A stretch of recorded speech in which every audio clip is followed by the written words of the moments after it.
Welcome to Earth, a Love Story. I'm your host, Robin Lassiter.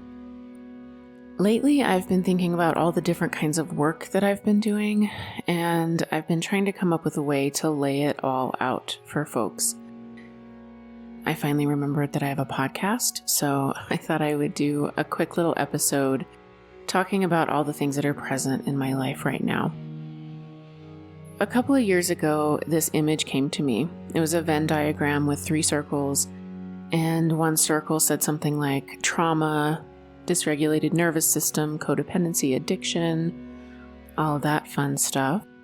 The next circle said ETs, NHI, OBEs, otherworldly experiences, and then the third circle said the earth, the goddess, the feminine, my physical and emotional body. And I know it was just me creating that for me, but it was such a relief to see that little graphic representing these large parts of who the fuck I am. It helped me make sense of myself. And this was before I had finished the book, before I had fully story told myself into being. So it was a big deal for me to see this Venn diagram and be like, okay, that's me as a person right now in my life. And now, a couple years later, which feels like a couple lifetimes later, I want to share with you what that looks like in my everyday life, and then talk about one of those circles that I haven't overtly brought forward much on this podcast. And that circle is the last circle, which is, namely, the goddess. But first, the other stuff that is really present in my life and where I'm currently devoting my resources and love. I'm the low-key community manager for the Experiencer Group, and the Experiencer Group is a private online community for experiencers, people who've experienced anomalous events of all kinds, and are looking for a safe place to learn and explore. It's a really amazing place, and it arrived into my life when I really needed support and framework around all of the crazy things that were happening to me and that have happened to me since childhood, but suddenly the volume was turned up. I needed a way to make sense of it. I needed a framework. I was there on day 1 of the doors opening in this virtual space, the Experiencer Group, and I remember feeling like I had stepped into this oasis, this sort of calm place where people were talking about all the things that I wanted to talk about. And then eventually I got the courage up to attend the Zoom meetups where people shared personal experiences. And when I started attending those and sharing, I would just sweat and cry and shake through my shares. But eventually I stabilized in this really safe community, and pretty quickly I started volunteering for the site. Ultimately, I became really good friends with J. Christopher King, who is one of the founders of the group. And now we work together to create a really nice place for our members, other experiencers. So some folks in the space have had prophetic dreams, or have seen a ghost, or had some event of bizarre high strangeness, have seen a UAP or a UFO, if you're old school like me, or who have had outright contact with non-human entities. Some folks are channelers or mediums, or have had near-death experiences or out-of-body experiences. People who have undergone events that don't align with consensus reality are people who find their way to our little nascent growing community and find support. And we leave room for everyone's belief systems. We're not dogmatic, and we don't pretend to have the answers to this great mystery. We do ask really good questions, though, and thoughtful, intelligent, kind people who find and offer support through weekly online meetings and dream study groups and Ask Me Anythings with amazing thought leaders in this field and more. And we want to create a really positive, anomalous culture. And that's what's been happening. It's a really cool space. People apply by answering a few questions, and we vet everyone who comes through the door so there are no trolls. We want to make sure that this place is really safe, and we do a lot of work to curate and cultivate a certain vibe in the group. And that work is basically deciding who we let through the door in a way that feels both very inclusive and very protective of our little community.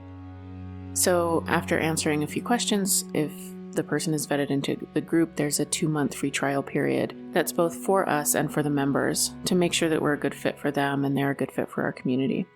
And then after that trial period, folks can continue on for a small monthly fee. It's a cool, amazing space, and if anybody's interested, I'll put the Experiencer Group info into the show notes. Next, you didn't know this was going to be just me marketing, but don't worry, there's a story coming. I just need to say all of this, so don't listen if you don't want to listen, but these are things that I want to get out in the world. People ask what I'm doing, and I don't know how to answer that question in 3 words, so that's what's happening here. So next, I teach locally. I'm teaching at a local yoga studio using the framework of yoga to teach some other things to me that are really valuable, like somatics and parts work and things like that, through the framework and lens of yoga space and community. So I teach locally and I also teach online.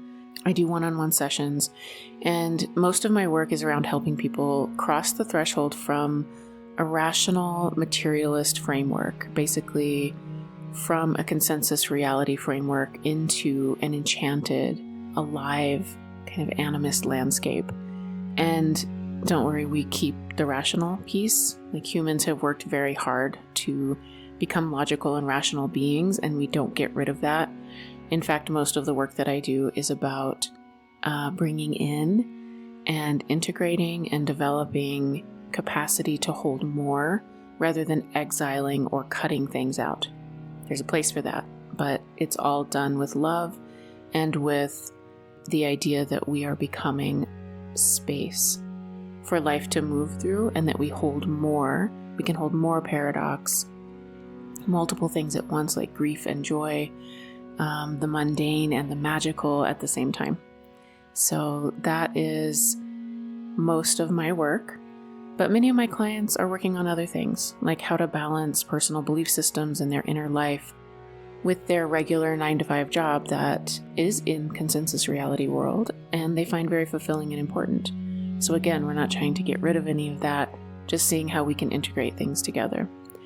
Some people come to me to tap into more creativity, and this is a pretty common one, maybe there's just this kind of vague but urgent call sort of ringing away in the background, keeping people up at night, consuming this psychic energy and vitality, and people don't know what to do with that. They don't know how to answer the call, and I help them answer the call and approach the thing that's trying to come through. It's really tender, beautiful, profound, courageous work, and I love it. I also work directly with experiencers who are trying to figure out how to find both the grounding and the magic in the forever liminal space that seems to take up a large portion of our interior landscapes. I use a combination of coaching and somatic work and guided hypnosis, and I have a huge toolbox of a variety of spiritual, sometimes prosaic frameworks. So, all of that to say, you can reach out for a free discovery call anytime by visiting honeyheart.org. And now, this is the part that I really want to highlight today. There were 2 main groups and teachings that helped me cross the biggest threshold of my life to date. And I'm going to write a whole thing about that. I haven't really talked about this specific experience that was that big threshold crossing. It was, it was something that felt like death, like I died and didn't die.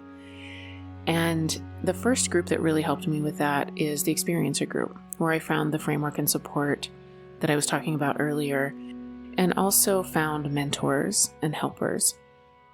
And the second group of teachings that I found were the Maiden to Mother teachings, this Maiden to Mother work, which is led by one of my teachers, Sarah Durham Wilson. And I found Sarah's work several years ago. She's on Instagram, and I would watch reels of her speaking and storytelling, and I was typically laying in bed nursing a nasty hangover and wondering if I would ever be somebody who could do something important with my life, or if I would just forever be consumed by my deep need for acceptance and being with men who weren't good for me and going through heartache after heartache and having, booze and cigarettes and all these things just be a part of my normal life and a tremendous amount of suffering. So I found her when I was in that space and continued to follow her and be inspired by her work. And years later, as I was, now sober, getting my life together, and as I was watching this big threshold approach, part of which was the death of the relationship that I thought would save me and make everything all right. As I was watching that unfold, I decided to take a leap of faith and enroll in some of Sarah's courses. And first was the Maiden to Mother course, which was literally life-changing. Literally. And then I went through her teacher training and became a lineage holder for this work.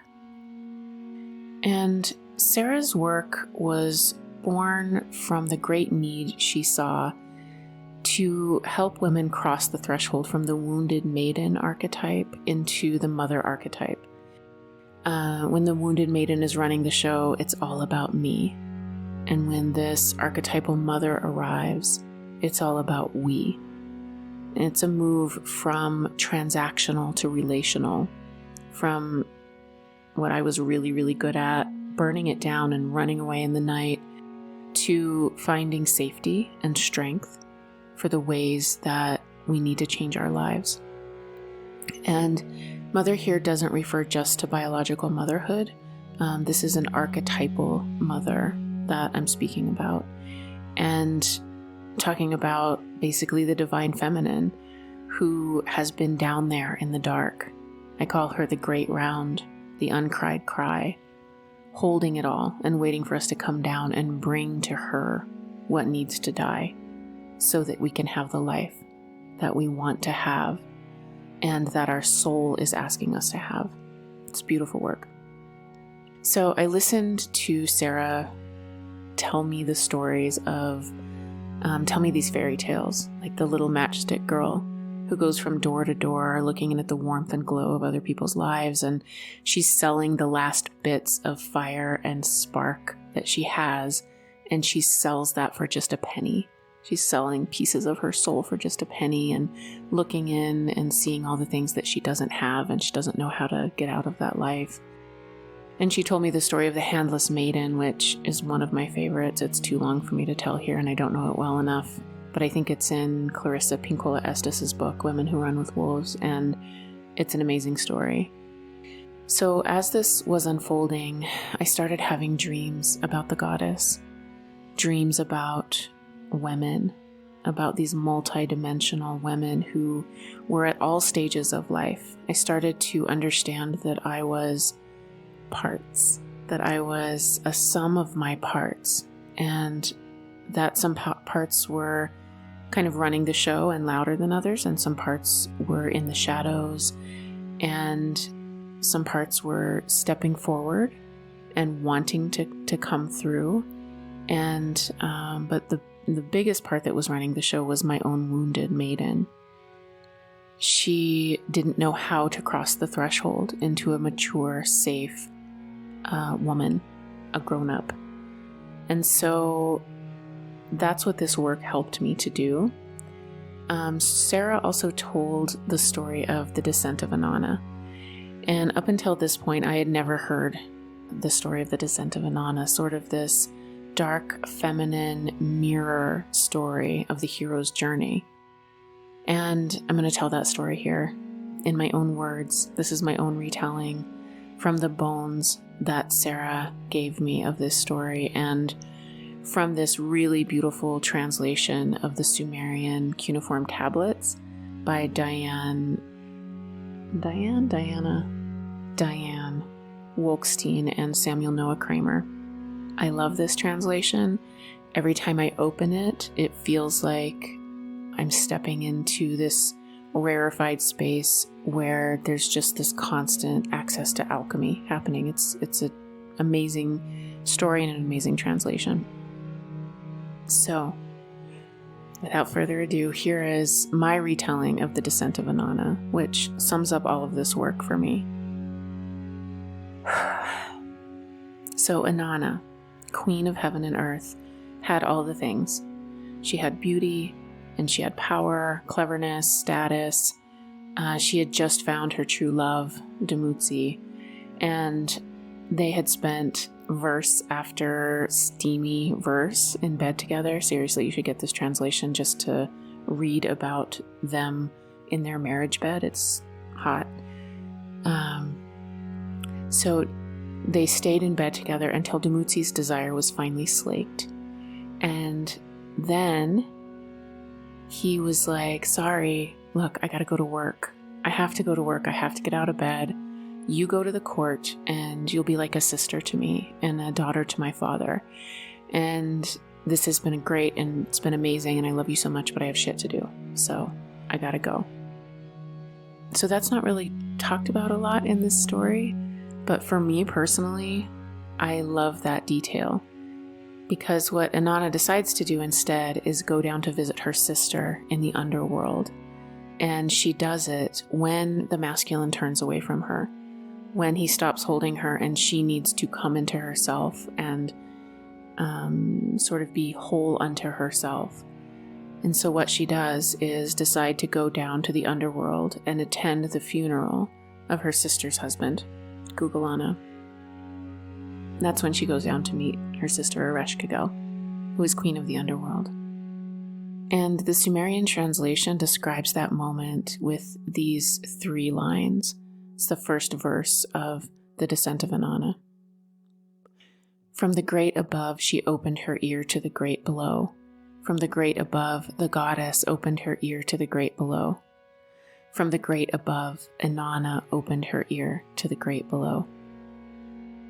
And when I read those 3 lines, they just rung me like a bell. There was something there. There was something calling to me. They still ring me like a bell. I love them so much. Anyway, Innana goes around and tells everybody that she's going down into the underworld. She tells all the fathers. And they all say, you're crazy. Don't go. Don't go down there. Nobody gets out alive. You have everything up here. You have everything. Why are you going to go on this crazy journey? You already have what everybody wants. You know, why would you risk it all to go down to the underworld? And she says, I'm going into the underworld. And that's one reason I love this story. There are so many tellings. Like, I want to say myth, but these things to me, I think myth is a word that makes it sound less real and serious and entwined in my inner life and psychology than it actually is. In other stories, like Persephone, for example, she is dragged down to the underworld. This is the only story that I know of where the protagonist, this woman, Innana, chooses to go down to the underworld. She hears a call and she chooses to go. She opens her ear to the great below. So she tells her waiting woman, Nimshabar, that if she's not back in 3 days, to send help. And that's always a moment where anyone who's gone down on an underworld journey sort of chuckles, because if it only took 3 days, we would all do it all the time, every weekend. We would just go do it. But that's not the way that it works. For the purposes of the story, she tells Nimshabar, if I'm not back in 3 days, send help. So Innana journeys down to the underworld and comes to the first of 7 gates. And she approaches the gate, and the gatekeeper says, why are you here? He says, the translation in the text is, why has your heart led you on the road from which no traveler returns? Which is also beautiful. And Innana says, I have come to witness the funeral rites. So the gatekeeper goes to Ereshkigal and says, you won't believe who's here. Your sister, Queen of Heaven and Earth, is at the first of the 7 gates. She wants to come down here for the funeral. And I think the translation of the text says something like, Ereshkigal bites her lip and slaps her thigh, which I take to mean like she's like, holy shit, I can't believe my sister showed up. Well, yeah, she can come, but she has to come the way that everyone comes to the underworld. She has to enter stripped of all the things that she has, all the things that she's acquired. She needs to arrive naked in my chambers. Let her enter bowed low. So the gatekeeper goes back and tells Innana, you can come into the underworld, but you must give up the things. You must give up the scepter, the crown, the robes, that all represent these things that she's accumulated. The status, the cleverness, the security, the beauty, all of these things. She has to give each one of those up at each of the gates. And at each of the gates, Innana protests. She says, no, I don't want to give this up. And at each gate, she is told, quiet, Innana. The ways of the underworld are perfect and must not be questioned. When she finally arrives into Ereshkigal's chamber, Innana is naked and scorched. She is bowed low. Ereshkigal fastened on Innana the eye of death. She spoke against her the word of wrath. She uttered against her the cry of guilt. She struck her. Innana was turned into a corpse, a piece of rotting meat, and was hung from a hook on the wall. That part of the story is always so shocking. So Innana comes down to be with her sister for the funeral of her husband, and she walks into her chambers, and Ereshkigal slaughters her instantly and hangs her dead corpse from a hook on the wall. So, for 3 days and 3 nights, Innana hung dead on the wall. And when she didn't return, Ninshabar went to the fathers. And she went to each of the fathers and said, Innana went into the underworld and she hasn't come back and we need to send help. And they said, we told her not to go. I don't know what to tell you. She went down there. She's dead. That's what you get. Just stay up here where everything makes sense. Don't go on crazy adventures. Don't go down, to visit the queen of the underworld. Don't do this shit. She got what she deserved. We're not going to help her. So finally she goes to Father Enki, who's the god of wisdom and of waters. The waters represent the heart. And he hears Ninshabar and decides to help.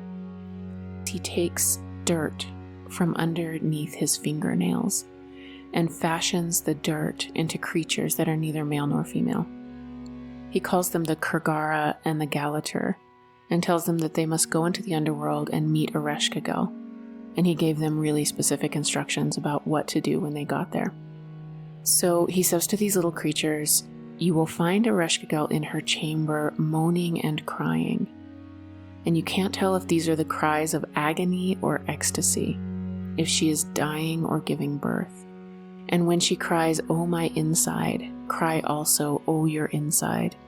And when she cries, "Oh, my outside," cry also, "Oh, your outside." So he's basically telling them, go down and grieve with Ereshkigal. Go down and grieve with her. And so they slip through the 7 gates of the underworld. They make their way, these little beings that are neither male nor female. They go in to Ereshkigal's chamber and they find her. They find her moaning and crying, and they can't tell if these are cries of agony or ecstasy. They can't tell if she's dying or giving birth. And she cries, "Oh, my inside," and they cry, "Oh, your inside." And she cries, "Oh, my outside," and they cry, "Oh, your outside." And she cries, "Oh, my belly," and "Oh, my back," and "Oh, my heart." And they cry, "Oh, your belly, oh, your back, oh, your heart." And Ereshkigal stops and looks at them. And she says, "Who are you, moaning and sighing with me? I will give you a gift. I'll bless you." So the creatures went down and heard the cries. They tended to the uncried cries of Ereshkigal. They went down and sat with her in her grief and her pain and her wildness and her coming alive and her ecstasy and her giving birth. They went and sat with her through that. And as a result, she said, "I will give you a gift. I will bless you." And the creatures ask for the corpse of Innana. And Ereshkigal ultimately grants the wish. And then these little creatures go to tend to the corpse, and they sprinkle food and water on Innana, and she returns to life. And so Innana and these creatures are like, all right, let's get out of here. Let's get out of the underworld. Let's go back to the up above. As they're leaving, Ereshkigal stops them. And she says, no one gets out of here without leaving something behind. Something must die. Something must be burned away. Something must be left behind. That moment is the moment that the parts of us that were never ours to begin with, like the parts of us that were put onto us from our culture and the world and our childhoods and all of these things that are no longer serving us, that's the part where we leave them to die. And they become compost for the thing that will be born. And it's a beautiful story, and I love it so much. The other part of that story, which we don't focus on a whole lot, but I deeply, deeply love, is that Ereshkigal's like, well, give me Nimshabar. And Anna's like, no, that's my waiting woman. I can't give you her. And so she makes all these like suggestions. Well, give me this, give me this. And finally she says, give me Dumutzi. Then it's Dumutzi's turn to go to the underworld, to tend to the uncried cries, to grieve. And the beautiful, tender part of that story is that Dumutzi can't handle it. And so Dumutzi's sister does half of his time for him in the underworld. And then there becomes this cycle and season where half the year he's in the underworld and half the year he's not. And it's a perfect vision of this, of the circle, the cycles, the seasons. And it tells us that we must continue to go down. We must continue to die to the things that no longer serve. So, beautiful story. And this story, more than any other, turned me into a woman. I stopped being a terrified little girl or a rebellious teenager or wounded maiden living in a woman's body. And I learned to tend to my own uncried cries. I learned to meet the great round Ereshkigal down in the dark and let the things die that needed to die. And it's all done with love. That dark feminine calling us down. It's all done with love. And the goddess has 1,000 faces. And she is what this work is about. It's about growing up, becoming safe for ourselves, then safe for the room, and then safe for the world. And it's about deconditioning from the systems and ideas that we took on in order to survive the overculture. And finding that we can survive standing in the flames of paradox, that we can hold both grief and joy. And it's about becoming the lap of the mother so that we can hold ourselves and the other. And it's about learning to die before we die so that we can live the life that is calling to us from our own bright bellies that looks different for each one of us. So this is my other public work and offering that I want to highlight. In mid-November, Sarah is guiding a new group of women through the feminine rites of passage. And this is nearly a year-long journey that includes maiden to mother work and mother work and crone work and rites of passage work. And she's called in a council of teachers so that she's no longer holding this lineage alone. And I'm thrilled and excited to say that I am one of those teachers. And I'll be teaching a section called Edging into Mother. And that is that moment when Innana is no longer dead on the wall, but hasn't fully ascended back into the world. And it's this really powerful moment of the play of life and death and light and dark.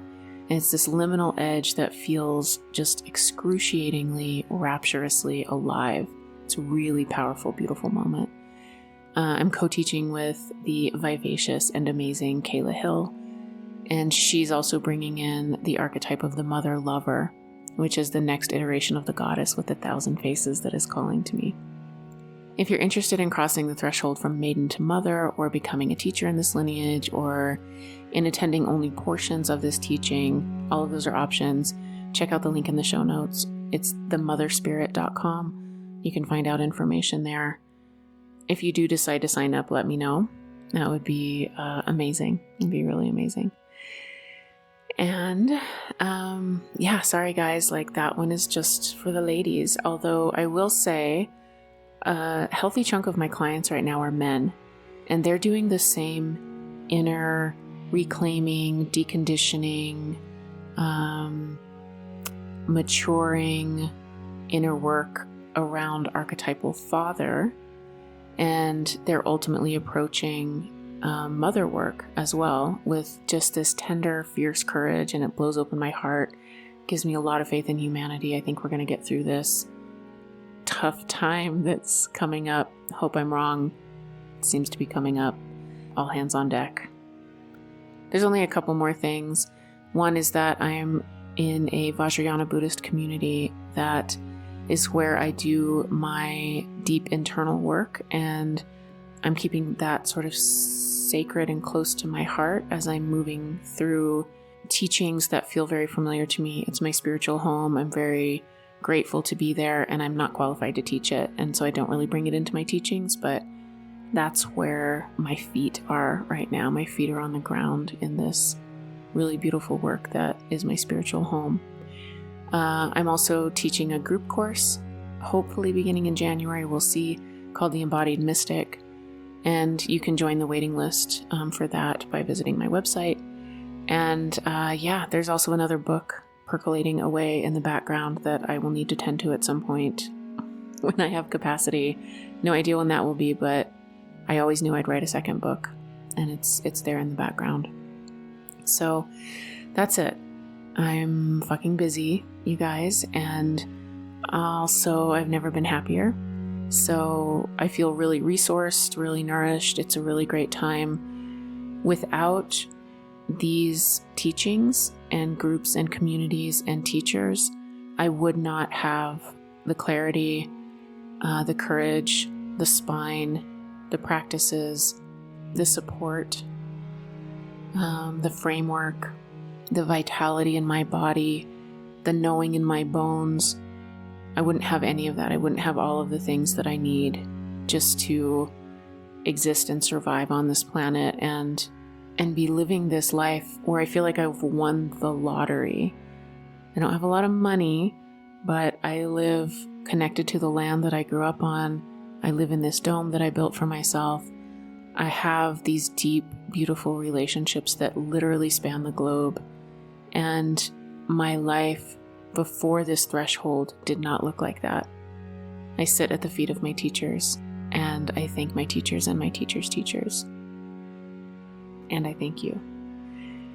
If you would like more information about any of this, please check the show notes. Thank you to Morgan Jenks for the beautiful soundscapes. If you would like to reach out to me, please visit honeyheart.org.